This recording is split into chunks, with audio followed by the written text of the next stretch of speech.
Hello, anh sung mite ho. Abon vin ni khopa. Tuni ni khua hi SSC CGL. Kiti IPM tingla iti ki apply ham ti. Bon wa he so ke dingu cho ka ging chen hi jong le. Khat bi hello lai ho dinga cho hin si uti. 2025 kuma dinga SSC notification hi ong so tan SSC CGL la ong so tan SSC CGL he apply na dinga pat na pena hai graduate level zo angai graduate certificate ni ngai ithem khana tu vela cho last semester exam na pe a tu com graduate din hi le appearing ane apply thei chu date august date it ka ho exam na pass na provisional lo le proof ne khat certificate be chu na pi thei ngai azu ti lo le ke na candidature ki debate thei chu hi le hi cho phat ka chu them khana exam pass na ni ya cho requirement ho chu na pi thei lo le yo tenan ben kha theu he pele panjing ut notification ni den iti ahong ke hong atam iti le notification ni 9/6/2025 date 9 June 2025 acha ke hong pandan last day hi iti idam iti le date 4 July 2025 hiding hi last day hi ithem khana chi ke ka ane apply sunga he ji khil bo khil no khomin ham na min ham te ona ji khil le hi chi a hi date 9 to date 11 ting lahin date 9 to date 11 ting lahin khat correction form hong hong ding ni ki correct thei de hi ba isi correct na dinga he sum hungai ding a hi ting la aban chu ya process hi iti ham ti le exam ni be de chu hi le ni ne a computer based test de first na ba cha tier 1 hi lo le prelim song ki ti jin second cha tier 2 hi lo le main song ki ti ji tier 1 hi le qualifying in nature hi chi tier 2 bol thein dinga tier 1 na pass ngai hi tier 1 hin 13 August apat 30 August sunga exam ding chi tier 1 na pass le bo chi tier 2 he na bol thei ding hi ya cho tier 1 na pass de te ngai hi 200 marks ki ji din du ting marks ko je hin se ding hin bel advanced step ma cha chete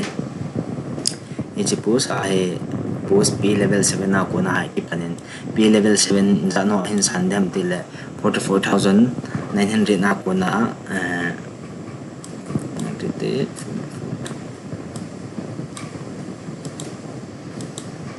44,900 na ko na 1,42,000 1,42,400 ki ka he pis ki long hi cheno ya na to hello le jobs ho cho ga ki zoom nai le assistant sector assistant section officer ASO cho hi in group B in A B C D min group B hi la sang loi hi group A hi le asang pen hin ja is limit ni anuya aki paging tan 20 to 30 ding lai 1830 cho hi ni khat push na bol wang ni ke the ai tai inspector hen lang preventive officer hen lang inspector push hen lang adang ho cho ong hi jong le ti cho ai tan kum hong ki jin du ting anoi lang ting la khun i khat is limit hong che hin se ding o hin lai che ve aki ji ho chuna ki ve leo hi jing in amana anoya P level 6A lunu te P level 6A salary na mu ding za cho hi le 35,400 na ki panding abanting 1,12,400 ki ka it's maximum hong hiding hi it's no ya po som ho assistant or assistant section officer or other ministry department organization na executive assistant CBIC national human rights commissioner assistant group B choi si jong group B hin line hoi the le jingi la man level 6 an la he cho ha junior statistical officer hen lang ministry of home affairs statistic pa le azebji in statistic ni tem khat computer lang typing long gan jep ngai jin atam zo e ho hin ipol ji po be che office superintendent na to hoi ta khat he che ba mun wut chana mu the hi ke select the hi group bi yong ga akit na lai aban ke che le P level 5 hi le auditor lang hitan auditor le accountant lang hitai che CN AGCGD other ministry department ng group si yung hin is limit ni le 18 to 27 years ang hi kasi salary sa 29,200 na ko na 92,300 ki ka ali na ajo P level 4 hi le 25,000 na pat 81,000 ki ka hin hi chi P level 4 ho he anim pen jong ki ti tai CG la dinga anim pen hi banga post dang CHSL level ho asanga jun tasun te ki la chawa sang bil ki ni postal assistant han lang senior secretary assistant han senior administrative tax assistant sub inspector central bureau of narcotics a cho se cho ichi lai no ya he ahung me aban cho chicken ute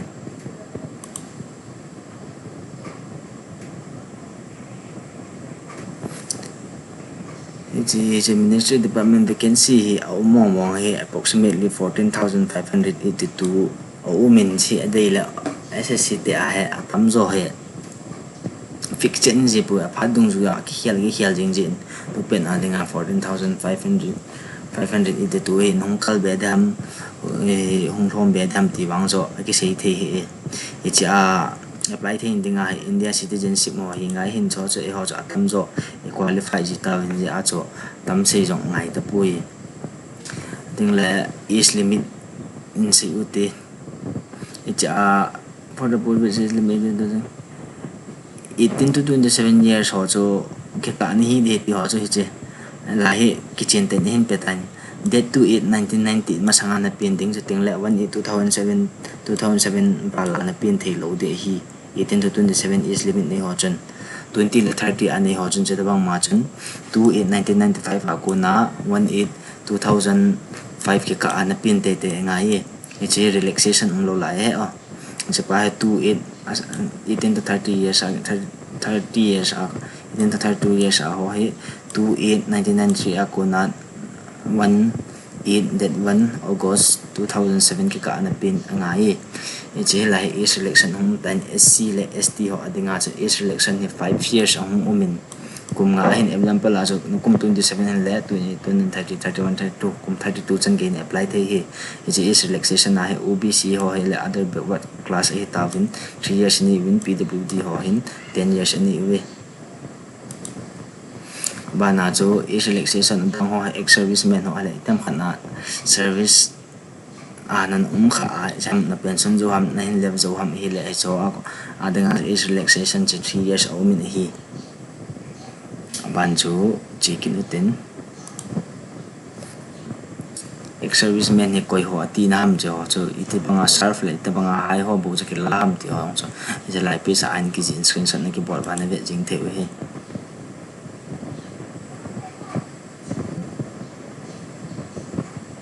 group BR post, departmental post. My net is very slow.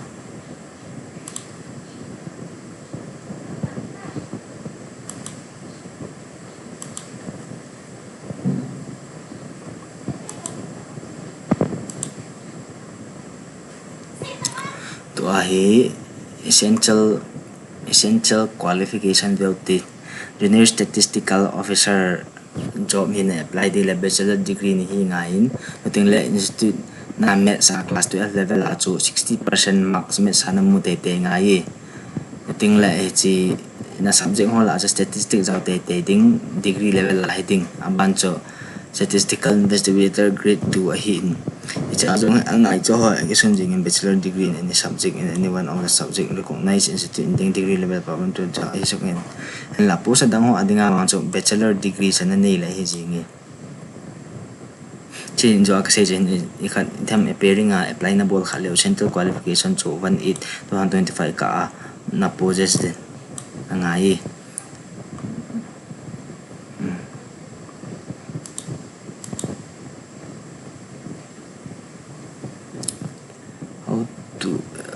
apply na dinga he khat amasa so direct nga apply the nan tu la he OTR e khat adara ko na verification bol te nga ye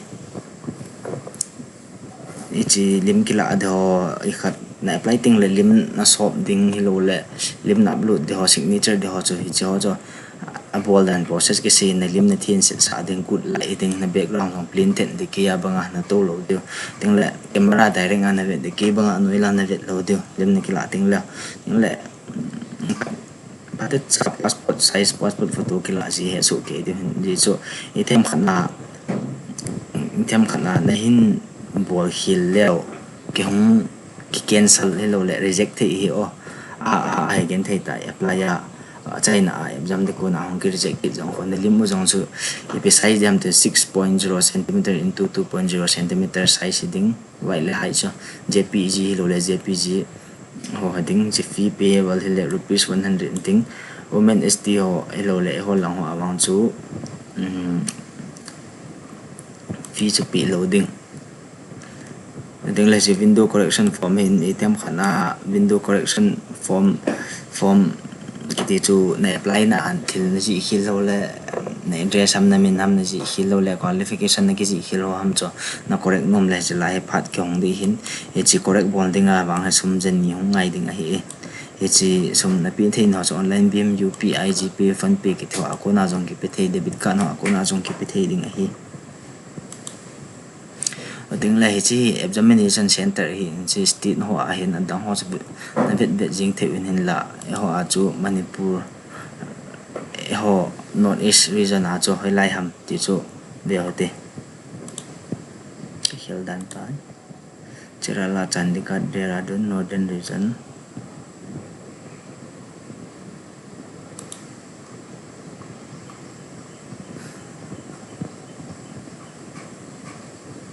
chi ho Itanagar north eastern region chi ho north eastern region ho Arunachal Pradesh state hen lang Assam Manipur Meghalaya Mizoram ho center in ho cho helai mun hi Itanagar Dibrugarh Guwahati Jorhat Silchar Tezpur Imphal Churchanpur Ukhrul Shillong Dimapur Kohima Agartala he ho ni happy pen chu Churchanpur ngiding ban Imphal chu like lu thei lo ta chen a jo Imphal chu ko pepo tin yo ting khonong ting le ipoi le ki sangwa Shillong a cheng hi lo Shillong a bom lang kangpu pe vel hon hi lo Kohima lo le Dimapur ho ki select ven lang second option chu Guwahati ho pi thei lo le Guwahati a ni le Guwahati on na ki pi ing thei he Churchanpur a ni le Churchanpur a na ki pi le phajing he is a north eastern region ho hi win ho exam center pe ending exam center ko hong cho ki ji yang tan het ha de be set cho ta pui ban chu cheu tin chi exam hi pitabang ham ti chu hi le tier 1 chu viau ti tier 1 chu hi le i khat subject li hong hi ding hin je subject li ho chu na pena chu general awareness hi ding general intelligence and reasoning yong ti ji win general awareness hin ji ke quantitative aptitude maths in english comprehension english hi ji hi subject khana hai 25 question hung so ke ding ahin je 25 chun 50 marks ahin carry de hi je 25 50 mark hi le 25 attend to 4 question khana hai 2 marks ahi ting la chi exam 100 question in ki na sung he timing he 1 hour sitting ahi them khana chi extra 20 minutes mo thei do extra 20 minutes mo thei ding ho adinga chu subscribe me min je sei da tau te 60 minutes chu ji eng ding o hi ting le se tier 1 exam ji dinga chu english hi lo le hindi ken set ding a hi item khana exam ma chu negative marking a min che na ji khilo le question khana ti khela chu 0.50 marks ke kat ding a hi question khana ji khil na ti khil question khana ji khale 2 mark question khana ji khil 0.5 chu 11/4 he li na su di lo la khat ke khat ti ta ba he section 1 chu beote tier 2 se tier 1 chu hong pa zo ting la tier 2 ding hen se tier 2 a chu session a min session 1 a chu section 1 a chu section 1 2 3 min session 2 a chu data entry ho ading a hi in je a hi in paper long ma paper 1 ding ban section 1 section 2 ban paper 1 paper si phang no le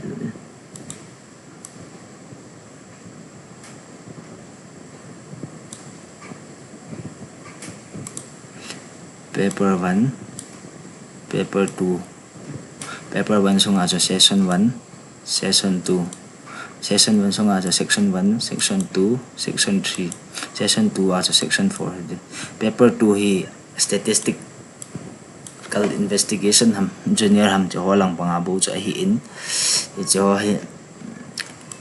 adang ho pu sa dinga changai lo hi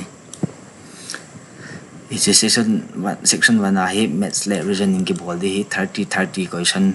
ki bolding hi cho tela 60 question cho 60 jo 1 mark chun 1 question chun 3 mark a hin carry de hi cho hi la tela 180 ki bolding normal tho ha wa lo bai wa lo ha english hong bai ding hi is a timing hi hong tam tain i khat 45 english 45 question hong ding ga as 25 question hong ding is 17 to 3 question khat to 3 mark carry tho de cho 210 marks total chong heading a chaina as a computer test hi qualify in nature te anga ye hi pass lo le te ni section 1 section 2 ma hoi le long la computer test a pass lo le ki pass ki ti lo hi computer test a so typing yang o men na cha typing ang so pass te anga ye typing speed test na a so the data entry speed no awang so statistical ho a cho hitan test ke bolding dan cho hitai bana cho hile ko ikha syllabus in ahin cover ho cho ye cho is in general intelligence and space visualization special discrimination and the chapter hi che la chapter ho hi jing general awareness a cho hi che kam geography lang economic lang sin lang general lang policy and research scientific research the ho jo se cho hin cover de mesa hi la decimal fraction square root laws discount partnership centers congruent similarity coordinate circular geometry ki to ha ong su ke tan english a je le lampang dam le correct his english a basic comprehension la writing ability idiom ki to chong heading he ABNC level of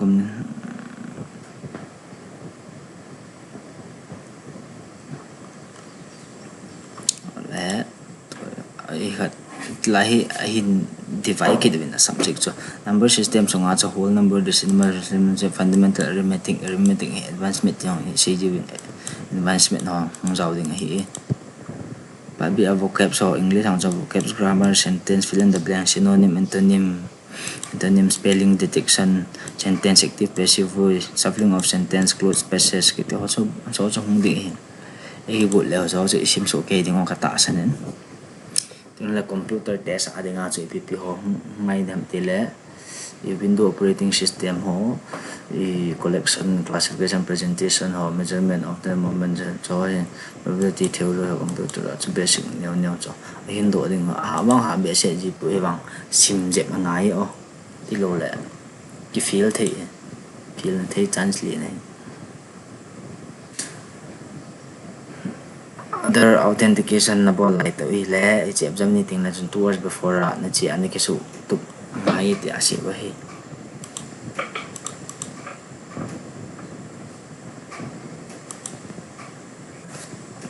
chi exam kana exam nong pass document verification long thu hi in chi taravan ke chai jo ting olen sei now tin document verification long ni chi exam post a ho so physical la ngai lo ji ni cha he a ki jin physical app post so a cho physically a fit ngai ham ti ho so ki jin ni che ho a he physical li am fit ngai hai lang han lang bit lang han lang physical lang ngai ho cho hi le exam ngai cho metric certificate le educational qualification certificate ST caste certificate cho ngai ex serviceman le cho certificate ngai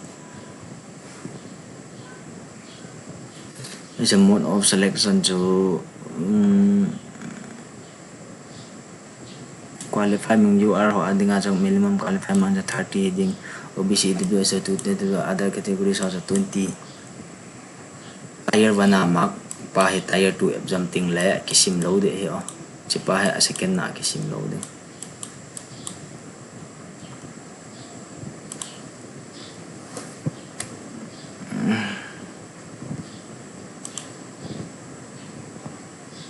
ke bang tabang he tan detail ja ma se thu junior statistical investigator ho chahi Ichi ebjama bol loading ding na bol khale na hin ben theu he chawa chu ebjama mi ebjam material rabu ngo ham pam na la pi holo le phadling lawa ebjam na da la le kum ni jen na ben diu lo le i khat na ko neng son mi ne ke pi mana ebjam pas dinga na se yam lo le ning ke thu bi na se yam mo le 3 years i chawa chu hi bol lo de chawa na sim theu tan sim theu hi tan ning le ana sa pen kum som chu pi ti le kum som na ben diu ham ti le i kha exam bol na ding computer ho ko hack lo le server data ho tem khat na su chat bai kha le 10 years na bol ding na ben ding mo hi la 10 years 5 years ho ben na the ga avia na long screen sun bol ki bet ya sa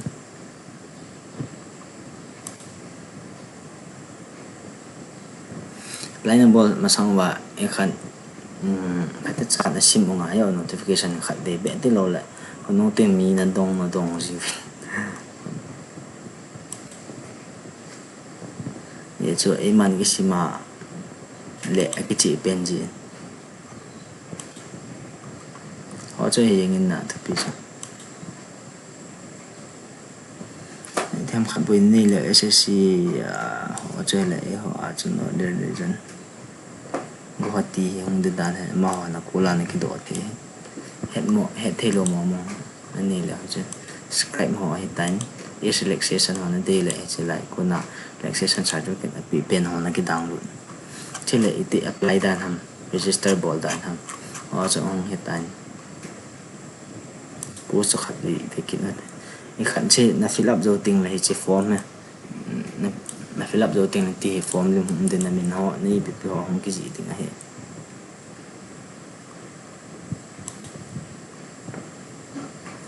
ite hi physically fit low ho dinga epp benchmark disability ho adinga epp umam ho cha hi ite sot kana ja pi external la ho cha jo ta bang he physically fit no ke la ding ke la low ding ti ho cha la he ke sun su ke ye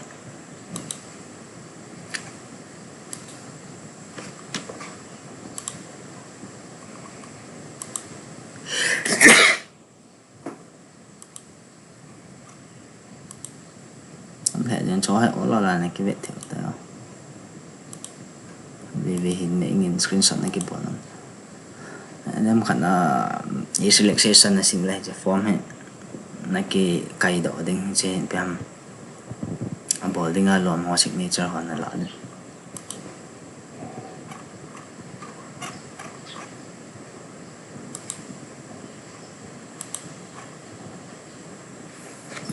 physical standard ngay cho exercise examiner prevention officer lo la sub inspector cbn lang wa na lu nom lai cho ha physically an fi ngai 157 cm ne hi ngai ting la hi cha hi gorkha asamis gorwalis ki to adinga 5 cm relaxation umde 15 minutes 1600 meter na lai de 1 kilometer equal to 1 pound meter then is 1.6 kilometer in 15 minutes 8 kilometer 30 minutes cycling na bol ngai na hai cho 152 heading khat na me ho adinga ni che post mama ha kan hai tu che gol khali salo koi dang ho cha 2.5 cm relaxation ding physical test and me ho cha 1 km 20 minute na lai de ho cha hi jing na cbi ya dinga chele pasal ho 165 cm hi ngai tribal so adinga so 5 cm relaxation hi le 160 cm ne hi ngai na hai chest on 76 hi ngai eyesight with or without glasses and distant vision 6/6 ke te ho ha amu thei ngai sub inspector national investigation agency a chu le pasal ho a chu 170 cm ding tribal ho a chu 5 cm relaxation me ho a chu 150 cm ding hills men tribal me le pasal le 5 cm relaxation thei ta la sub inspector the junior intelligence officer ho a chu 165 hi ngai ne me a chu 152 eyesight with no 6/6 chu cho he na hi na fulfill ngai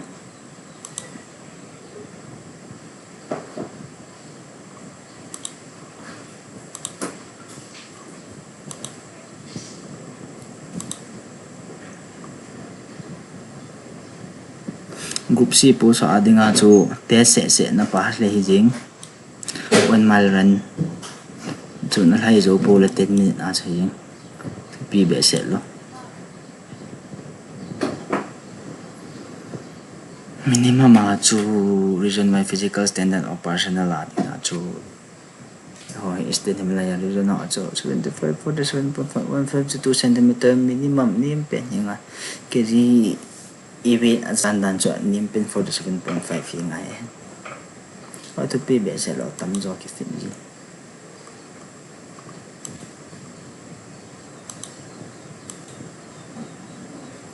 chỉ tầm một này là cho hệ physical là sao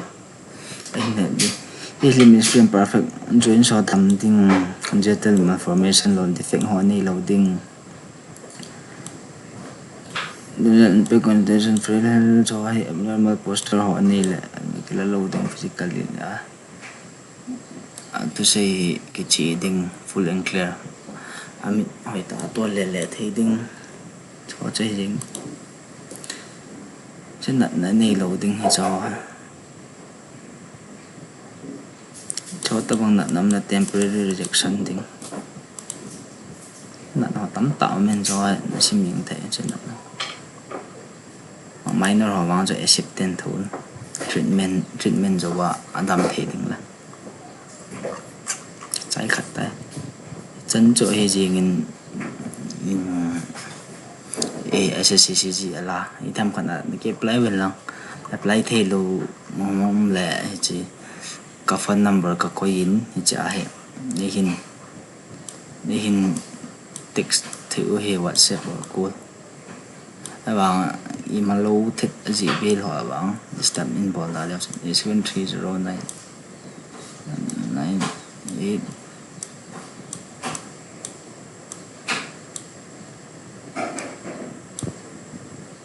98 73 sẽ khát về bộ 8 khát về bộ 8730982740 sao kan chỉ được chân chơi hình khát cái apply nôm họ na cái apply thay lo họ lo là cyber chiman lo họ na detail sau cho nên thoát leo cho lại kan apply video hay tai aban video thank you mà tổ kịp tàu ta